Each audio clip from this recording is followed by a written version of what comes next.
नमः। भगवत गीता की तीसरी अध्याय की अंतिम कक्षा में सबका स्वागत है। पिछली कक्षा में हमने 38 श्लोक देखे थे। 38वें श्लोक में श्री कृष्ण जी महाराज बताते हैं कि जो व्यक्ति का ज्ञान है, जो विवेक है, वो ढका रहता है किससे? कामना रूपी आवरण से। जैसे अग्नि धुएं के आवरण से ढकी रहती है, जैसे जो दर्पण है वो मल से ढका रहता है, और जो बच्चा है वो जेर में एम्ब्रियोनिक मेम्ब्रेन में ढका रहता है। तो हमने सिर्फ मेम्ब्रेन को हटाना है, आवरण को हटाना है, और जो बाधा है उसको हटाना है, तब अपने आप हमें परमात्म तत्व की या अभीष्ट तत्व की प्राप्ति हो जाती है। तो ये हमने 38 श्लोक कल देखे थे। आज हम 39वें से प्रारंभ कर रहे हैं। आवृतम ज्ञान में तेन ज्ञानिनो नित्य वैरिणा काम रूपेण कौन्तेय दुष्पूरेण अनलेन च। अनलेन अग्नि को भी कह देती है, और अनल शब्द इसके लिए भी प्रयोग होता है कि जिसका भरण पोषण नहीं होता, मतलब जो जिसको भरा नहीं जा सकता, उसको बोलता है और लाओ और लाओ। जैसे कोई पेटू व्यक्ति होता है तो हम उसको कहते हैं जिसका पेट भरा नहीं जा सकता, उसके लिए भी अनल शब्द का प्रयोग करते हैं। कौनते? कुंती नंदन के लिए कह रहे हैं। दुष्पूरेन, जो कभी तृप्त नहीं होता, पूरा समझते हैं ना इस चीज को पूरा भर दो। तो दुष मीन्स कठिन, दुष्परिणाम, दुःसंगति। तो दुष्पूरेन जिसको भरना बहुत कठिन है, भरा ही नहीं जा सकता, जिसको कभी तृप्ति नहीं हो सकती, ऐसा कह सकते हैं। तो जिसमें भोग की, क्योंकि बताना क्या चाह रहे हैं, और अनल का एक नाम अग्नि भी होता है। अग्नि में जितनी भी आप घी डालोगे उतनी और बढ़ेगी, उसको आप कवर नहीं कर सकते। तो यहाँ पर ये कह रहे हैं कि जैसे अग्नि के समान कभी तृप्त ना होने वाले और विवेकियों का जो कामना रूपी है, जो एक वो नित्य वैरी कहा गया है। जो कामना है वो विवेकी पुरुष का, ज्ञानवान पुरुष का, वो नित्य वैरी है। नित्य वैरी हम समझते हैं ना, जो लगातार हमेशा वैरी है। जैसे हम आत्मा को नित्य समझते हैं जो हमेशा रहती है, ऐसे जो आत्मा का वैरी कामना है वो नित्य वैरी है। वो क्या? विवेक ढका हुआ है, और उसने विवेक को ढका हुआ है। क्योंकि भोग जो है, हमारी कामनाएं जो है, वो हमारे ज्ञान को ढक के रखती हैं, और कामना जो है हमारी नित्य वैरी है, हमारी लगातार हमारी दुश्मन बनी हुई है। और कामनाओं के कारण ही सारे झंझट है। अगर जिसने कामना छोड़ दी उसके लिए सब समाप्त हो गया। चाह मिटी चिंता मिटी मनवा बेपरवाह, जिसको कुछ ना चाहिए सो शहनशाह। वो शहनशाह अपने आप हो जाता है जिसको कुछ नहीं चाहिए। जब हमारी चाह की इच्छा होती है तब हम निकलते हैं, तब हम मार्केट में निकलते हैं, एक चीज लेने जाते हैं, 4 और पसंद आ जाती हैं, और हम 4 की बजाय कई बार 6 ही लेके आ जाते हैं घर पे। तो कामनाएं बढ़ गई। कामनाएं क्यों बढ़ी? क्योंकि हमने हमारा इंद्रियों का उस विषय से संसर्ग हुआ, विषय ने उसको पकड़ा, आंख ने सब्जेक्ट को पकड़ा, तो उससे क्या हुआ कि उसकी कामना हो गई। इस सब्जेक्ट को इस तरह से भी समझेंगे, किसी अप्राप्त वस्तु की प्राप्ति जो है वो उसकी कामना है कि ये चीज मेरे को प्राप्त हो जाए। और अंतःकरण में जो सूक्ष्म कामनाएं बनी रहती है कि ये चाहिए ये चाहिए, उसको वासना शब्द से कहा गया है। और फिर जो वस्तुओं की आवश्यकता है कि मेरे को अब इसकी आवश्यकता है, इसकी आवश्यकता है, उसको स्पृहा कहा गया है। स्पृहा लालच भी कहा गया है। तो स्पृहा मतलब लालच करना किसी वस्तु का, जो लोभ का एक उच्चतम स्तर है, उसको स्पृहा कहा जाता है। फिर वस्तु में उन्मत्ता होना, उसके प्रति राग हो जाना, आसक्ति हो जाना, उसको क्या कह दिया? उसको आसक्ति कह दिया। और वस्तु के मिलने की जो चाह है कि हाँ ये मेरे को मिल ही जाएगी, उसको आशा कह दिया। और फिर अधिक वस्तु मिल जाए, जितनी जरूरत है उतनी तो हमें मिल गई, उससे और अधिक मिल जाए, उसको लोभ कह दिया, लालच कह दिया, तृष्णा कह दिया। ये सब कामना के रूप है। और अगर इच्छा बहुत ज्यादा बढ़ जाती है तो हम याचना करने पे आ जाते हैं, प्लीज मेरे को दे दो, ये मुझे चाहिए, ये मुझे चाहिए, तो वो याचना हो जाती है। ये सारे कामना के ही स्वरूप कहे गए हैं। तो हमें क्या करना है कि कामना को मिटाना है, ताकि हमारी, क्योंकि ये हमारी कामना जो है हमारे ज्ञान की नित्य वैरी है, और इसकी कभी पूर्ति नहीं हो सकती। जैसे अग्नि में जितना भी घी डालो, उसका वो जो है कभी शांत नहीं होती, वो बढ़ती ही जाएगी। इसलिए काम का और ज्ञान का नित्य वैर है। जितने जितने हम ज्ञानी होते जाते हैं उतनी उतनी हमारी कामनाएं कम होती जाती हैं। सो इंद्रियां, मन और बुद्धि, ये जो हमारी है वो हमें कामनाओं की पूर्ति के लिए, कामनाओं की प्राप्ति के लिए हमारी सहायता करती हैं। तो कृष्ण जी महाराज यहाँ पे क्या कह रहे हैं कि ये जो काम रूपेण है, मतलब कामनाएं तुम्हारी हैं, ये ज्ञानिना, बहुवचन आ गया, जो ज्ञानी लोग हैं, जो विवेकशील हैं, जो साधक हैं, उनकी ये नित्य वैरी है, उनके लिए ये दुश्मन है। और वास्तव में जो हमारी इच्छा होती है, हमारी सुख के साधनों में, कामना के साधनों में ना होकर के मन में जो इच्छा होती है उसके प्रति होती है। यानी हम मन से अगर हमने धन को पकड़ा हुआ है ना, तो बाहर उतना धन नहीं है, लेकिन धन का जो सुख हम अंदर महसूस कर रहे हैं उसकी वजह से हमारी तृष्णा रहती है, उसकी वजह से हमारी कामना रहती है। तो मनुष्य अगर किसी चीज की कामना करता है तो फिर उससे एसोसिएटेड कामनाएं भी होती है। अगर सपोज मनुष्य कहता है कि मेरे को घड़ी चाहिए, तो घड़ी प्राप्त करने के लिए फिर पैसे चाहिए, फिर पैसे चाहिए तो पैसे भी उतने होने चाहिए जिससे वो घड़ी आ सके। फिर वो पैसे प्राप्त करने के लिए या तो पुरुषार्थ करेगा, या मांगेगा, या याचना करेगा। तो इस तरह वो लंबी श्रृंखला बन जाती है एक कामना के होने से। और फिर क्या कह रहे हैं कि कामना की पूर्ति भी नहीं होती। अगर एक घड़ी मिल गई, फिर उसका सेल भी चाहिए, फिर उसका स्टाइल चेंज हो जाएगा, फिर उसको मॉडल पुराना हो जाएगा, फिर हमें नई चाहिए। तो एक कड़ी से कड़ी आगे आगे बनती जाती है, जिसकी की कहीं पे भी एंड पॉइंट नहीं आता, कहीं भी स्टॉपेज नहीं आता। तो इसलिए ये हमेशा समझना चाहिए, ये जो संसार है वो क्षण भंगुर है। जितनी भी वस्तुएं हमें मिली हैं वो छूटने वाली हैं, इसलिए ज्यादा कामनाओं के पीछे नहीं भागना चाहिए। तो 39वें श्लोक में कृष्ण जी महाराज हमें ये कह रहे हैं कि है सब ज्ञान वालों की दुश्मन हवस, यह पीछा ना छोड़ेगी राहजन हवस। राहजन कहते हैं लुटेरे को। यह पीछा ना छोड़ेगी राहजन हवस, हवस आग ऐसी है कुंती के लाल कि इस आग का शेर होना मुहाल। इस आग को आप खत्म नहीं कर सकते, इस आग को आप तृप्त नहीं कर सकते। फिर जब किसी, अब शत्रु बता दिया कि नित्य वैरी है, हमारा शत्रु है, तो हमने अगर शत्रु को नष्ट करना है तो हमें उसके स्थान का भी पता होना चाहिए, उसका ठिकाना कहाँ है, कहाँ रहता है। तो उसके बारे में आगे प्रश्न कर रहे हैं कि ये जो काम है, जिसको आप कामना कह रहे हैं, ये रहता कहाँ है, इसका स्थान क्या है। तो इसलिए भगवान अगले 40वें श्लोक में क्या कहते हैं, इंद्रियाणि मनोबुद्धिर अस्याधिष्ठानम् उच्यते एतर्विर्मोहत्येष ज्ञानमावृत्य देहिनम्। इंद्रियाणि, इंद्रियां, मन, मन हमें पता है, बुद्धि, इस कामना के अधिष्ठान, अधिष्ठान हम समझते हैं ना, अधिष्ठान स्थान से बनता है, स्था धातु से तिष्ठ बनता है, उससे अधिष्ठान बनता है। कि इंद्रियां, मन और बुद्धि जो है वो इस काम वासना के स्थान है, स्थान उच्यते कहे गए हैं।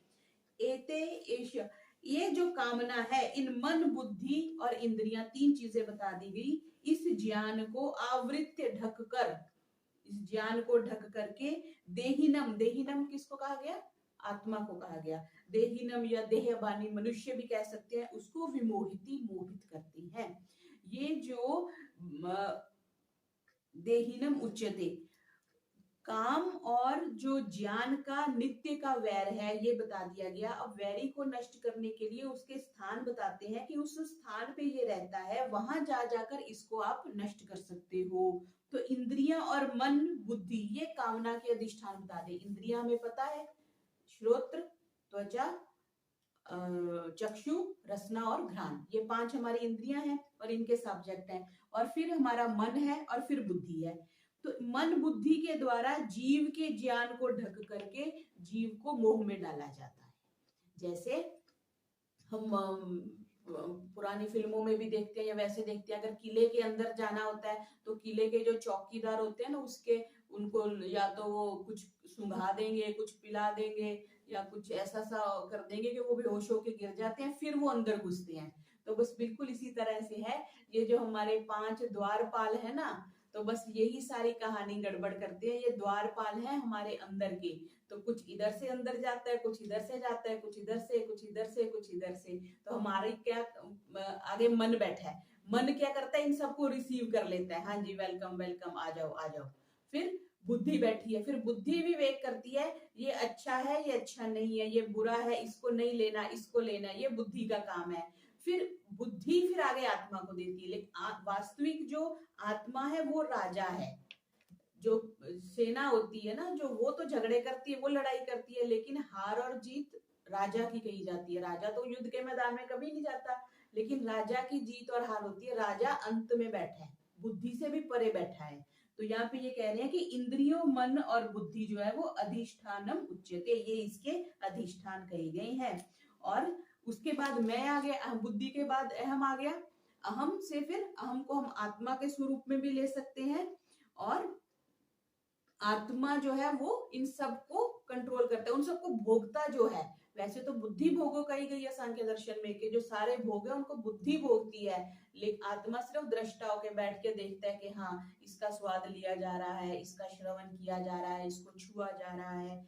तो इस तरह से यहाँ पे ये कह रहे हैं कि तुम क्या करो कि अपने इन स्थानों में रहने वाली कामना को नष्ट करो,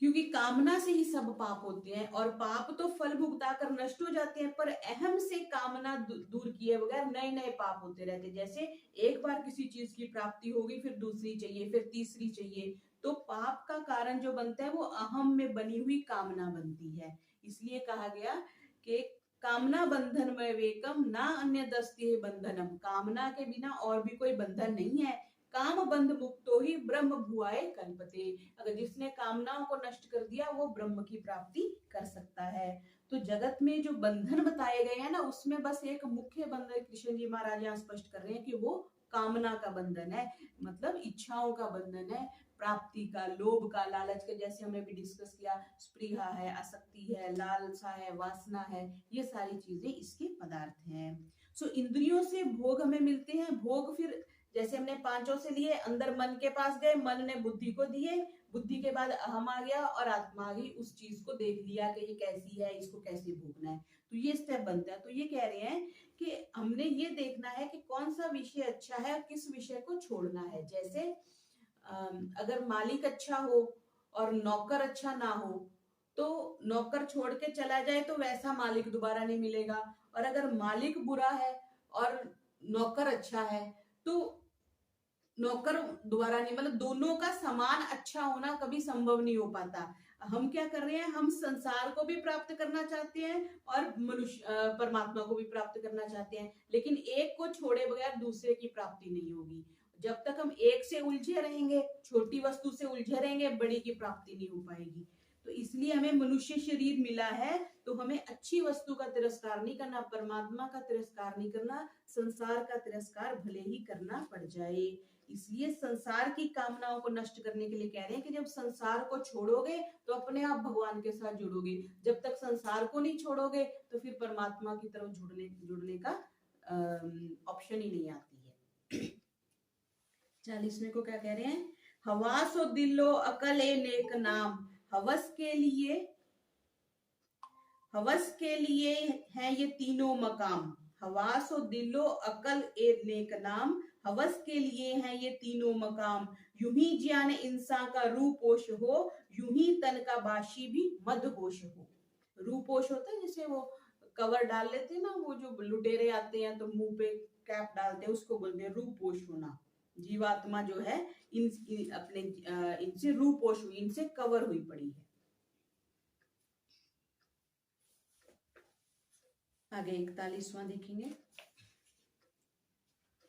तस्मात्त्वमिन्द्रियाण्यादो नियम्य भरत शर्भ, पापमानं प्रजहीहेनं ज्ञान विज्ञान नाशनम। तस्मात् इसलिए क्या करो, भरत शब्द है, भरत वंशियों में जो अर्जुन थे जिनका जन्म हुआ था, उसके क्या दिया, त्वम तू आदौ, आदौ कहते सबसे पहले, आदि शब्द से बना, इंद्रियाणी इंद्रियों को, नियम वश में करके, एनम इस, ज्ञान विज्ञान नाशनम ज्ञान और विज्ञान का जो नाश करने वाले, पापमानम जो महापापी है, कामना को अवश्य ही प्रजही बलपूर्वक तुम मार दो, इस कामना को तुम बलपूर्वक मार दो। क्योंकि हमारी जो बुद्धि है वो क्या करती है, दो चीजें हमें चाहिए, या तो निर्वाह करने के लिए हमें सामान चाहिए या हमें साधन बुद्धि चाहिए। निर्वाह तो हमारा थोड़े से साधनों में हो जाता है, लेकिन जो हमारी साधन बुद्धि है वो बढ़ती रहती है। छोटा साधन है फिर बड़ा चाहिए, उससे बड़ा चाहिए, उससे ज्यादा लग्जरी चाहिए। तो लग्जरी में और जो हमारी नीड्स हैं, बेसिक नीड्स तो ऑलमोस्ट सबकी पूरी होती है, लेकिन लग्जरीज की कोई लिमिट ही नहीं होती। तो यहाँ पे ये कह रहे हैं कि अपनी साधन बुद्धि को जो है वो कंट्रोल में करो, वो नियमित में करो। और ज्ञान के लिए यहाँ पे हम शास्त्रीय ज्ञान भी कह सकते हैं कि शास्त्रविद जो ज्ञान है वो भी कामनाओं के कारण ढक जाता है, क्योंकि जब हम कामनाओं के साथ इतने ज्यादा इन्वॉल्व है तो हमारा शास्त्र की तरफ, ज्ञान की तरफ हमारा ध्यान ही नहीं जाता। और इसको विज्ञान को तत्व ज्ञान भी कह सकते हैं कि परमात्मा की तरफ भी हमारा ध्यान नहीं जाता और शास्त्र ज्ञान की तरफ हमारा ध्यान नहीं जाता। तो विवेक जागृत जब होता है तब तो हम भविष्य का देख लेते हैं। जब विवेक नहीं होता तब हमें सिर्फ प्रेजेंट दिखता है कि बस ये धोखा कर लो, ये चोरी कर लो, ये गड़बड़ कर लो, मेरी इस विषय की प्राप्ति हो जाएगी। तो इसलिए विवेक का होना आवश्यक है, क्योंकि वो जो कर्म कर रहे हो उसका फल तो फ्यूचर में ही भोगेंगे ना। अभी इस समय तो नहीं भोग सकते। अभी चोरी करी तो उसी क्षण तो बहुत कम लोग पकड़े जाते हैं, बाद में पकड़े जाते हैं, या पुलिस पकड़ती है, या जेल होती है, या कैद होती है। उस समय अगर चोर विचार कर ले, विवेक कर ले, तो वो गलत काम नहीं करेगा। तो इसलिए कह रहे हैं कि ये जो काम है ज्ञान और विज्ञान का नाश ही नहीं करता, बल्कि उनको ढक देता है पूरी तरह से। जैसे सूर्य है तो वो बादल से ढक जाता है, लेकिन सूर्य अस्त तो नहीं होता, उस टाइम सिर्फ ढका गया। जब बादल हटते हैं तो फिर सूर्य दिखाई दे जाता है। ऐसे ही जो प्रकाश है वो बुद्धि रूपी जो प्रकाश है उसको ढक दिया जाता है। किससे? कामनाओं के आवरण से। तो इसलिए हमें क्या करना चाहिए? उस आवरण को उठाना है। कामना रूपी पर्दे को जब हम हटा देंगे तो हमें जो स्टेज पे जो भी परफॉर्मेंस हो रही है वो हमें दिख जाएगी। पाप मानम ही प्रजे, कामना रूपी पापों की ये जड़ है, जो है संपूर्ण पापों की जड़ जो है वो कामना है, जो इच्छा है, जो वासना है। तो इसलिए हमें क्या करना है? इस पाप पुण्य का ज्ञान नहीं रहता, इसलिए पाप में लगते हैं। किस कारण से? कामना के कारण से। इसलिए हमें कामनाओं का जो है वो त्याग करना चाहिए,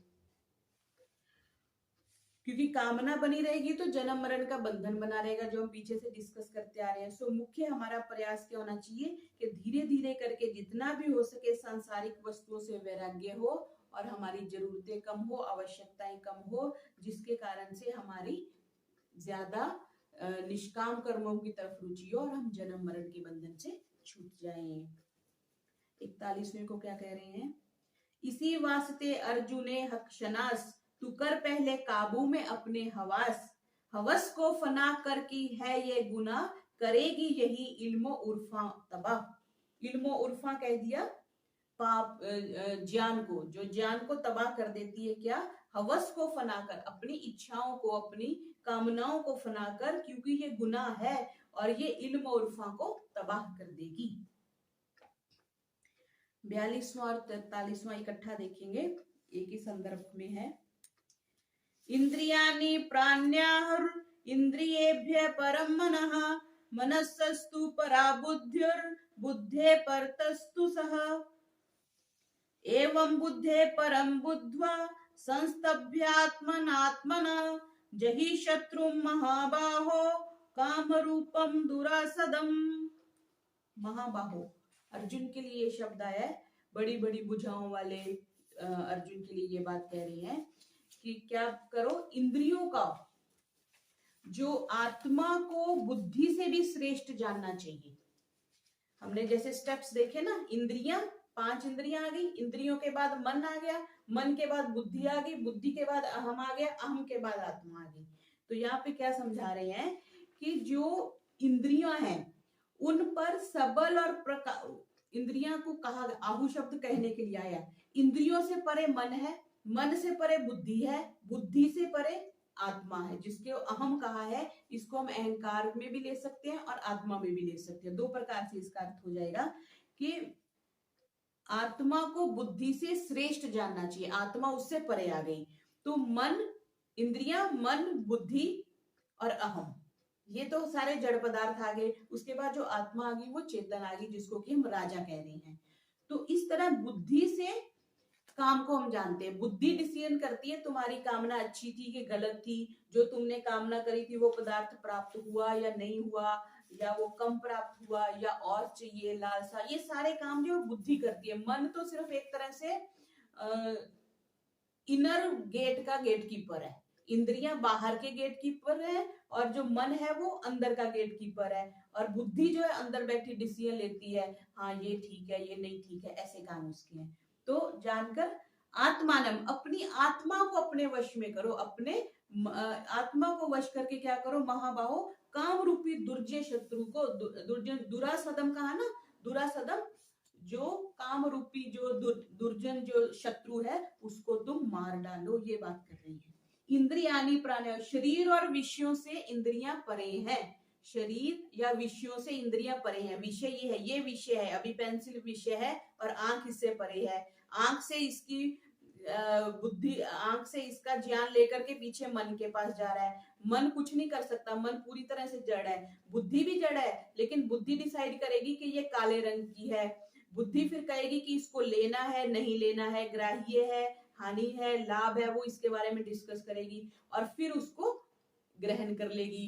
तो इसलिए बुद्धि को भोग कहा जाता है कि वास्तव में जितने भी भोग है ना तो वो आंख खाती, अगर खा रहे हैं कुछ तो जीभा तो नहीं खाती, लेकिन स्वाद जो लेता है वो मन लेता है, मन बुद्धि लेती है, बुद्धि बताएगी ये अच्छा है नहीं अच्छा है। तो इस तरह से इंद्रिय भी है परम मन है, इंद्रियों से परे मन है, मनसस्तु परा बुद्धि, जो मन है वो बुद्धि जो है वो मन से भी परे है, या बुद्धि पर तस्तु सह, और बुद्धि का जो स्वामी जिसको अहम कह दिया, जिसको मैं कहता हूं कि मैं ये हूं मैं वो हूं, उसको हम आत्म स्वरूप में भी कह सकते हैं और अहम भी कह सकते हैं। ये जो है ये डिसाइड करता है, इसमें कामना रहती है, इसलिए क्योंकि मैं ही तो कामना करता हूं ना, मुझे ये चाहिए, मुझे इतना चाहिए, मुझे इस समय चाहिए, मुझे इस प्रकार चाहिए, तो अहम को जो है वो काम रहता है, इसलिए क्या करना है, भोगता, मैं भोगता हूं, भोग जो भी भोग है खाने का पदार्थ है, और भोग्य और भोगने वाले को, तो ये तीनों जो है वो एक ही वस्तु में रहती है। जैसे हम कुछ खा रहे हैं, कुछ पी रहे हैं, कुछ सूंघ रहे हैं, कुछ सुन रहे हैं, कुछ छू रहे हैं, कुछ देख रहे हैं, तो हमने क्या करना है, भोक्ता, भोग और भोग्य तीनों की सिद्धि होती है। तो जब इन तीनों की सिद्धि हो जाती है तो एक कामना की पूर्ति हो जाती है, फिर दूसरी कामना आ जाती है। इसलिए जड़ पदार्थों की जितनी भी कामनाओं को हम पूर्ण करने की कोशिश करेंगे वो फिर से पैदा होने लग जाएंगी, इसलिए कहा जाता है कि इसको खत्म करो। क्योंकि परमात्म तत्व का जब हमें प्राप्ति हो जाती है, जब भगवान की प्राप्ति हो जाती है, तब कहते हैं कि ये जो रसोअपि यस्य परम दृष्ट्वा निर्वर्तते, ये कामनाएं कब समाप्त होती है, जब ब्रह्म की प्राप्ति हो जाती है। अब इसको ऐसे भी कह सकते हैं कि जिसको कोई बहुत बड़ी पोस्ट मिल जाए, बहुत बड़ा अधिकारी कोई व्यक्ति बन जाए, तब उसको चपरासी की नौकरी की या क्लर्क की नौकरी की आवश्यकता नहीं रहेगी ना, उसके पास तो बड़ा पद मिल गया। बस ऐसे ही है, जिसको परम पद मिल जाता है उसके लिए फिर ये भोगने की वस्तुएं या संसारिक वस्तुएं ये सब छूट जाती हैं। मन और बुद्धि को अंतःकरण कहा जाता है और बाहर की पांचों इंद्रियों को बाह्यकरण कहा जाता है, और जो बुद्धि से परे अहम है उसके लिए कहा जाता है कि वो जो है आत्मा का आत्मा से नियंत्रण करके अपने दुर्जय शत्रु कामना को मारा जा सकता है, यानी कि बुद्धि से ज्ञान से हम उस कामना का जो है वो नाश कर सकते हैं। यहाँ पे एक बात और ये समझने की है कि जब लौकिक इच्छाएं हैं तो वो तो पर धर्म कही गई, और जो पारमार्थिक है जो हम दूसरों के लिए करते हैं वो स्वधर्म है। ठीक है, तो द्वंद जब होता है ना, क्योंकि जो साधक है उसको भजन में सत्संग में जब भी उसका ध्यान लग रहा है तब तो उसकी इच्छा पूरी होती है, इच्छा उसका मन लगता है परमात्मा में, लेकिन उसके बाद फिर सांसारिक कामों में लग जाता है। तो अन्य समय में भी उसकी पारमार्थिक इच्छा जो है वो दब जाती है, क्यों, क्योंकि उन चीजों का प्रेशर ज्यादा आ जाता है, उन चीजों के भोग में, उन चीजों के सुख में व्यक्ति लग जाता है, तो जो सात्विक सुख है ना वो दब जाता है। एक गणना ऐसे करते हैं कि जो तमस होता है वो 1 होता है, जो रजस होता है वो 10 होता है, और जो सत्व होता है वो 100 होता है। इसको दूरी से भी कह सकते हैं कि तमस सबसे पहले आ जाएगा, सत्संग की बात चलेगी तो हमें नींद आने लग जाती है, फिल्म देखने जाएंगे तो हमें 3 घंटे नींद नहीं आती, तो ऐसे ही फिर रजस आ जाता है। जब हम गतिविधि देखते हैं, कहीं नृत्य हो रहा है, कहीं शादी ब्याह में जा रहे हैं, बैंड बाजा बज रहा है, आजकल हम बड़ा राजसिक भोजन करते हैं, मसालों वाले भोजन करते हैं, सत्व उससे परे है, सत्व शांति है, सफेद है, सतोगुण की जहाँ प्रधानता होती है वहां शांति, त्याग, दान, निष्काम भावना ऐसी आती है। तो इसलिए कहा जाता है कि सत्व की प्राप्ति करो, सत्व के बाद फिर निष्कामता की प्राप्ति होती है। तो परमात्म तत्व को प्राप्त जब हम करने का प्रयास करते हैं तब ये हमारी सांसारिक वस्तुएं छूटती हैं, क्योंकि जब बड़ा आनंद मिल जाता है तो फिर छोटे आनंद अपने आप छूट जाते हैं। बड़ी नौकरी मिलने पे छोटी नौकरियां हम अपने आप ही छोड़ देते हैं। इसलिए कहा जही शत्रु महाबाहो काम रूपम दुरासदम। ये जो बड़ी बुझाओं वाले है अर्जुन, तुम क्या करो, इस कामना रूपी जो तुम्हारे अंदर पैदा हुई हुई है, इस शत्रु का तुम दमन करो। बाहर के शत्रुओं पे तो फिर भी हम विजय प्राप्त कर सकते हैं, लेकिन अंदर के शत्रु पर विजय पाना कठिन है। बाहर से तो हम कपड़े भी बदल लेते हैं, हम साधु भी बन जाएंगे, संत भी बन जाएंगे, जाके जंगल में भी बैठ जाएंगे, लेकिन अंदर के शत्रुओं पर विजय पाना जो है वो सबसे कठिन है। इसलिए कह रहे हैं कि ये जो अंदर तुम्हारी कामना रूपी एक अग्नि जलती रहती है, इसको शांत करो। तो इसको शांत करने का तरीका क्या है कि निष्काम करो और परमात्मा की तरफ जुड़ जाओ। तो ये हमारा तीसरे अध्याय का अंतिम श्लोक है। इसको ये क्या कह रही है, समझ आत्मा अकल से है बुलंद, बना नफ्स को रूह का पाए बंद, हवस है तेरी दुश्मने खौफनाक, जबरदस्त अर्जुन इसे कर हलाक। हवस इच्छा, इच्छा को हलाक करो, मतलब अपनी इच्छाओं को मार दो, तभी तुम परमात्मा तत्व की प्राप्ति कर सकते हो। तो हमने आज तीसरे अध्याय के अंतिम श्लोक को भी अभी देखा। ओम शांति शांति शांति। सर्वेभ्यो नमः।